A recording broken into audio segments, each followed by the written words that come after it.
बिस्मिल्लाहिर्रहमानिर्रहीम। Assalamu alaikum dear students. I hope so you are all fine. Today we will discuss unit number 1 problem solving of computer science class 9th. Here are some steps of problem solving. First है problem solving steps. हम problem solving steps को discuss करेंगे आज. First step है defining a problem, second understanding a problem, third planning a solution, fourth defining candidate solution, fifth selecting the best solution. हमें एक एक करके इन सब स्टेप्स को डिस्कस करते हैं. फर्स्ट हम देख लेते हैं कि प्रॉब्लम सॉल्विंग किसे कहते हैं. एक प्रॉब्लम वो बेशक कंप्यूटर की हो या रोज़मर्रा ज़िंदगी की हो, उसको डिफाइन करना और उसका बेस्ट सॉल्यूशन फाइंड करना कहलाता है प्रॉब्लम सॉल्विंग. ये आपकी बुक पे डेफिनेशन नहीं लिखी हुई, लेकिन प्रॉब्लम सॉल्विंग है एक प्रॉब्लम को डिफाइन करना और उसका बेस्ट सॉल्यूशन फाइंड करना. स्टेप्स हम देखते हैं. फर्स्ट है डिफाइनिंग अ प्रॉब्लम. हमने प्रॉब्लम को डिफाइन करना है फर्स्ट स्टेप में. ये प्रॉब्लम सॉल्विंग के स्टेप है, हम प्रॉब्लम का सॉल्यूशन की तरफ जा रहे हैं. तो फर्स्ट है डिफाइनिंग अ प्रॉब्लम. हम प्रॉब्लम को क्या कर रहे हैं, डिफाइन कर रहे हैं. उस प्रॉब्लम को देख लेना कि प्रॉब्लम किस नौइयत की है या क्या है. अगर फॉर एग्जांपल हमारे पास कोई कंप्यूटर पे प्रॉब्लम लेके आता है कि उसको ग्रोसरी स्टोर के लिए या मेडिकल स्टोर के लिए या एक जो स्कूल के लिए उसने अपने सॉफ्टवेयर बनवाना है या एक उसने एक प्रोग्राम बनवाना है, तो ये है हमारी डिफाइनिंग अ प्रॉब्लम. एक डॉक्टर के पास कोई मरीज जाता है तो सबसे पहले अपनी प्रॉब्लम को डिफाइन करता है. डॉक्टर ने कभी ये नहीं कहा कि आप पहले मुझे प्रॉब्लम नहीं बता, पूछता है कि क्या मसला है, आपको क्या प्रॉब्लम है, किस वजह से आपको मेरे पास आना पड़ा. इसी तरह जब हम प्रॉब्लम सॉल्यूशन की तरफ जाते हैं, प्रॉब्लम के सॉल्यूशन की तरफ जाते हैं, तो सबसे पहले हम उस प्रॉब्लम को डिफाइन करते हैं कि व्हाट इज प्रॉब्लम. अगर प्रॉब्लम ना दी हो तो हम strategies to define a problem, कुछ स्ट्रेटजीज यूज करते हैं जिसके थ्रू हम प्रॉब्लम को डिफाइन करते हैं. फर्स्ट है गेन बैकग्राउंड नॉलेज. हम बैकग्राउंड नॉलेज चेक करते हैं. फॉर एग्जांपल एक डॉक्टर के पास एक मरीज आया जो कि बेहोश हालत में था, तो वो उससे पूछता है उसके लवाहकीन से कि इसका बैकग्राउंड क्या था, बैकग्राउंड नॉलेज क्या है, क्या इसको कोई हेपेटाइटिस सी तो नहीं था, क्या इसको पहले कोई बीमारी तो नहीं थी जिसकी वजह से ये बेहोश हो गया, या पहले कभी इसको हार्ट अटैक तो नहीं पेश आया. इसी तरह जब प्रॉब्लम के सॉल्यूशन की तरफ हम जाते हैं यूजिंग कंप्यूटर, तो हम बैकग्राउंड नॉलेज चेक करते हैं कि बैकग्राउंड नॉलेज क्या है, कि आपका जो सॉफ्टवेयर आप बनाने के लिए जा रहे हैं उस पर पहले से क्या काम हो चुका है या आपने शुरू से काम करवाना है. सेकंड है यूज गेसेस. हम तुक्के लगाते हैं. क्या आपको ग्रोसरी स्टोर के लिए ये प्रोडक्ट के लिए भी सॉफ्टवेयर चाहिए, ये प्रोडक्ट के लिए भी सॉफ्टवेयर चाहिए, या डॉक्टर की बात करते हैं, डॉक्टर की एग्जांपल की, तो हम यूज गैसेस, डॉक्टर तुक्के लगाता है कि अच्छा इसकी आंखें जो हैं वो पीली हो गई हैं, लगता है इसको हेपेटाइटिस सी है. तो ये है यूज गैसेस, तुक्कों से प्रॉब्लम को डिफाइन करना कि क्या ये हो सकता है, क्या ये हो सकता है, इसे कहते हैं यूज गैसेस. ये सेकंड स्ट्रेटजी है to define a problem. Third strategy है ड्रॉ फ्लो चार्ट या ड्रॉ पिक्चर. हम पिक्चर बना लेते हैं कि इस पिक्चर को देखते हुए हम लोग देखेंगे कि अच्छा इसको ये प्रॉब्लम है, ये प्रॉब्लम है, ये प्रॉब्लम है. इसे कहते हैं डिफाइनिंग अ प्रॉब्लम. ये स्ट्रेटजीज थी कुछ जो कि हम अडॉप्ट करके अगर प्रॉब्लम हमें नहीं गिवन तो हम उसको डिफाइन कर सकते हैं या मालूम कर सकते हैं कि what is problem. Second step है अंडरस्टैंडिंग अ प्रॉब्लम.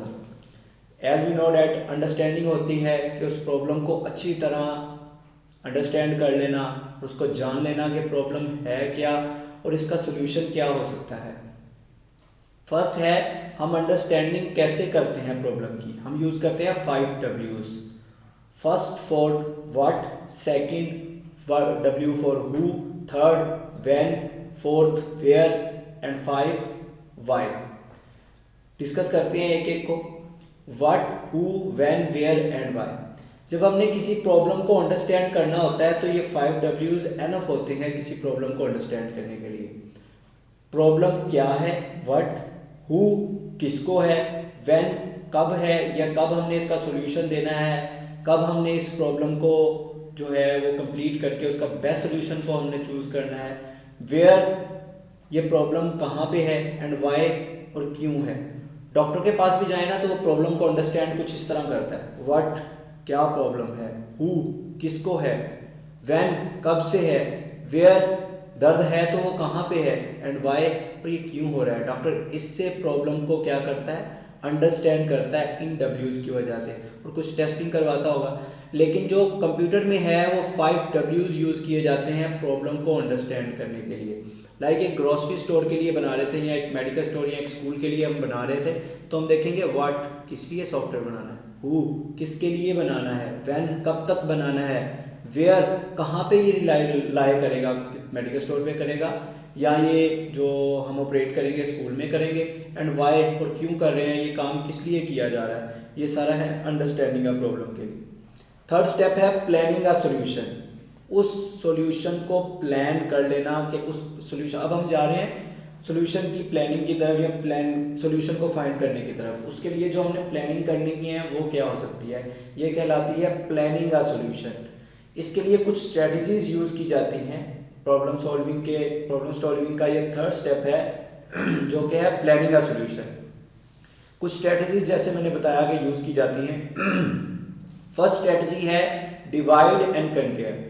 डिवाइड का मतलब होता है तकसीम कर देना, एंड कंकेयर का मतलब होता है हुकूमत करना या राज करना। डिवाइड एंड कंकेयर का मतलब है कि उस प्रॉब्लम को जब हम सॉल्यूशन की तरफ जा रहे हैं, उसकी प्लानिंग कर रहे हैं, तो उसको सबसे पहले क्या करें, उस प्रॉब्लम को डिवाइड कर लें।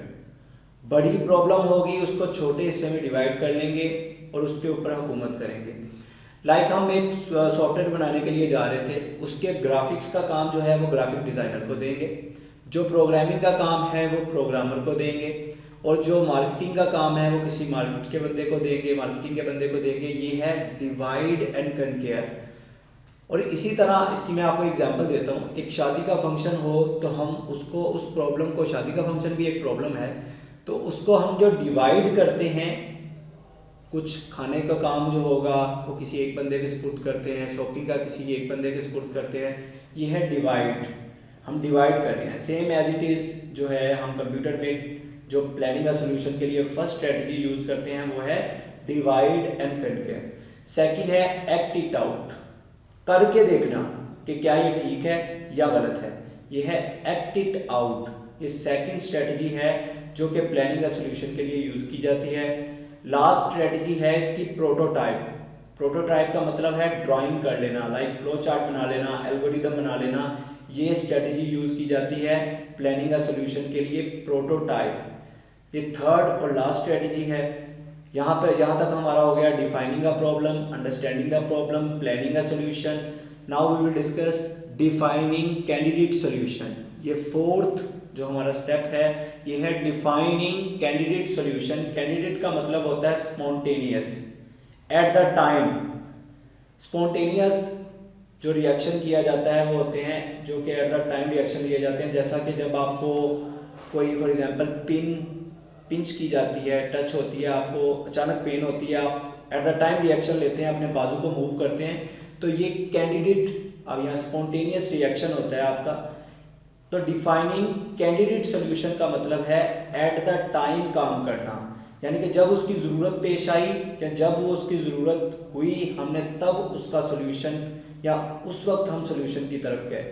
लाइक शादी का फंक्शन आपका चल रहा था, या आपकी जो दूसरी साइड पे लेके जाते हैं प्रॉब्लम सॉल्विंग की तरफ, हम एक सॉफ्टवेयर बना रहे थे, तो सॉफ्टवेयर में जहाँ जहाँ पे मिस्टेक्स आई वो हमारा है candidate solution. At the time उस एरर्स को, एट द टाइम उस प्रॉब्लम को रिमूव करते जाना। शादी के फंक्शन में आपको एट द टाइम कई चीज़ें परचेज करनी पड़ती हैं। इसकी एग्जांपल मैं रिलेट कर रहा हूँ। एट द टाइम कोई चीज़ें परचेज करनी पड़ जाती हैं। फॉर एग्जांपल आपको कोई खाने के लिए कोई चीज़ इजाफी लेनी पड़ती है या कोई चीज़, तो ये है defining candidate solution, at the time काम करना। लास्ट पे है सिलेक्टिंग द बेस्ट सॉल्यूशन।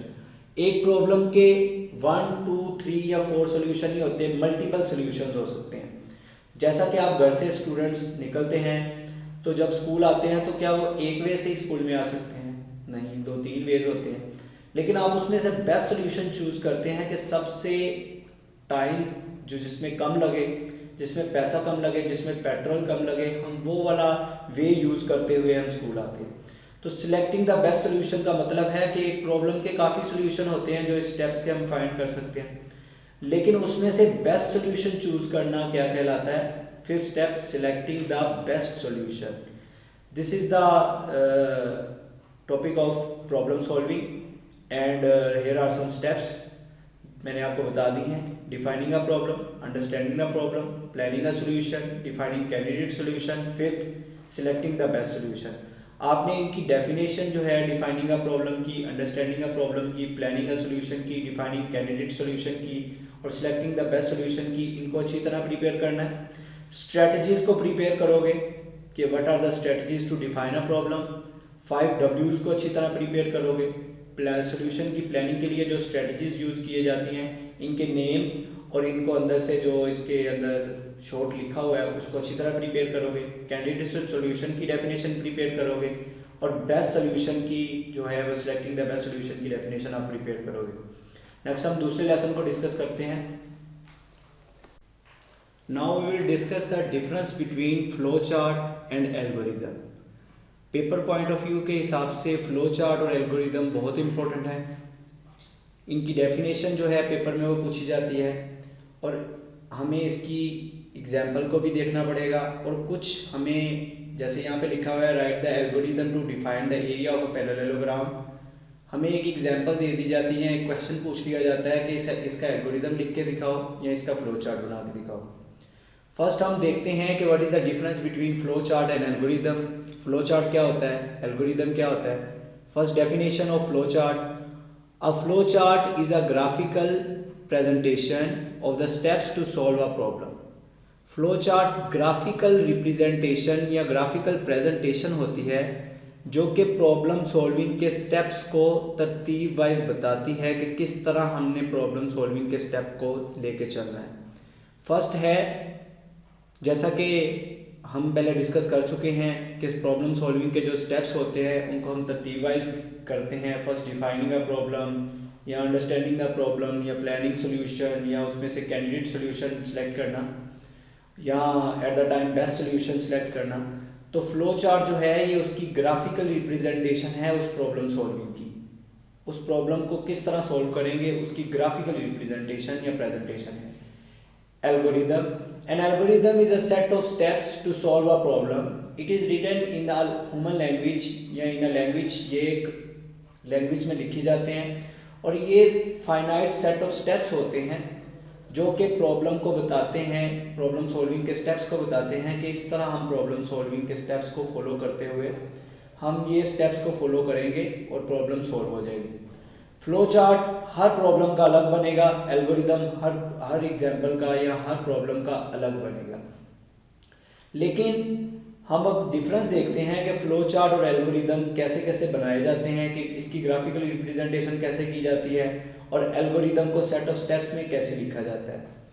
एक एग्जाम्पल को लेते हैं, जैसा कि मैंने यहाँ पे एग्जाम्पल लिखी, write the algorithm to find the area of a parallelogram, और यहाँ पे इसकी एग्जाम्पल हो जाएगी write the flow chart to find the area of a parallelogram या draw a flow chart to find the area of a parallelogram। Flow chart हमेशा draw किया जाता है और एल्गोरिदम जो है वो सेट ऑफ स्टेप्स होते हैं जो कि राइट किए जाते हैं।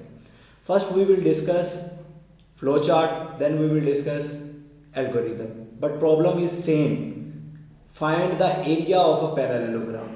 Here we will draw a symbol of oval. This symbol is known as oval symbol. This is used for start and end the program or start or end the flow chart। First है start पे हमने Oval use किया और हमने इसको flow chart को start कर दिया। सेकंड, जैसा कि हम जानते हैं कि find the area of a parallelogram, area के लिए हमें इनपुट की ज़रूरत होगी, फिर हम उस एरिया पे कुछ प्रोसेसिंग करेंगे, प्रोसेसिंग के बाद हम उसको डिस्प्ले करवाएंगे या प्रिंट करवाएंगे। हम जानते हैं कि कंप्यूटर जो है वो इनपुट लेता है, प्रोसेसिंग करता है और फिर आउटपुट शो करवाता है। As we know that computer is an electronic machine which take some input, process it and after processing produce some output. So first input, input के लिए जो हम सिंबल यूज करते हैं वो यूज करते हैं parallelogram. This symbol is use for input and it is known as parallelogram. ये पैरेललोग्राम आपने यूं बनानी है, इसको थोड़ी टेढ़ी होती है रेक्टेंगल से। ये यूज की जाती है इनपुट के लिए। हम कर रहे थे find the area of a parallelogram. Area के लिए हमें बेस और हाइट की जरूरत थी, हमने बेस और हाइट एज अ इनपुट ली। देन फ्लो लाइन लगाई, यहाँ पे भी फ्लो लाइन लगाई थी। ये है flow line. Flow line flow के जो है यानी कि स्टार्ट के बाद हमेशा इनपुट आएगा या स्टार्ट के बाद जो भी आएगा उसके फ्लो को शो करती है कि हम यहाँ से इस तरफ की तरफ जा रहे हैं। इनपुट की बेस एंड हाइट, बेस ली एज अ इनपुट, हाइट ली एज अ इनपुट। फिर हमने फ्लो लाइन लगाई, फिर हमने लिया रेक्टेंगल सिंबल। रेक्टेंगल सिंबल जो है ये यूज किया जाता है प्रोसेसिंग के लिए। यहाँ पे हमने फार्मूला लगाया area is equal to base multiply by height. इसके बाद हमने फ्लो लाइन लगाई। फ्लो लाइन लगाने के बाद हमने फिर पैरेललोग्राम लगाई, ये वाली, जो कि हमें प्रिंट कर रही है एरिया को। पहले हमने इनपुट ली बेस एंड हाइट, इनपुट के बाद हमने प्रोसेसिंग की, प्रोसेसिंग के बाद हमने आउटपुट ड्रा की जो कि प्रिंट एरिया, जो ये एरिया को क्या कर रही है, प्रिंट कर रही है कंप्यूटर स्क्रीन के ऊपर। देन हमने इस फ्लो चार्ट को एंड कर दिया या इस प्रोग्राम को एंड कर दिया। This is the graphical representation of a problem to find the area of a parallelogram, और ये कहलाता है फ्लो चार्ट। नाउ डिफरेंस देखते हैं कि what is the difference between flow chart and algorithm. Same problem थी, ये हमने ग्राफिकल रिप्रेजेंटेशन की। Now we will discuss the algorithm to find the area of a parallelogram. सबसे पहले है स्टेप नंबर 1 स्टार्ट। हम यहाँ पे जस्ट लिखते हैं स्टेप्स में कि सबसे पहले ये वाला स्टेप करेंगे, फिर ये करेंगे, फिर ये करेंगे, फिर ये, और फिर लास्ट स्टेप करेंगे। यहाँ पे हमने स्टार्ट के लिए ओवल सिंबल यूज किया था, लेकिन यहाँ पे हम वर्ड यूज करते हैं स्टार्ट। सेकंड स्टेप है input number base and height. यहाँ भी इनपुट यूज किया जाता है, और यहाँ पे स्टेप नंबर 2 हो गया। यहाँ पे हमने पैरेललोग्राम यूज की थी, लेकिन यहाँ पे हम एक वर्ड यूज करते हैं इनपुट। इनपुट के बाद आ जाता है जी स्टेप 3। यहाँ पे हम फार्मूला लगाते थे, और यहाँ पे हम जो फ्लो चार्ट में है वो यूज करते थे रेक्टेंगल सिंबल, लेकिन यहाँ पे हम जो यूज करते हैं वो वर्ड यूज करते हैं set.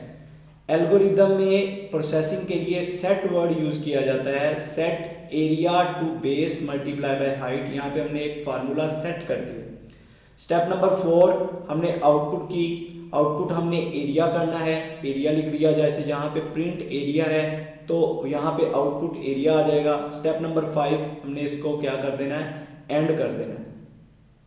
This is the difference between flow chart and algorithm. आपने पेपर पॉइंट ऑफ व्यू के हिसाब से फ्लो चार्ट की डेफिनेशन प्रिपेयर करनी है, एल्गोरिथम की डेफिनेशन प्रिपेयर करनी है। एक एक इसकी एग्जांपल आपने अच्छी तरह तैयार करनी है, और जो एग्जांपल आपको स्मार्ट सिलेबस के अकॉर्डिंग बताई गई हैं, आप उस स्मार्ट सिलेबस के अकॉर्डिंग उनको आप अच्छी तरह प्रिपेयर करेंगे।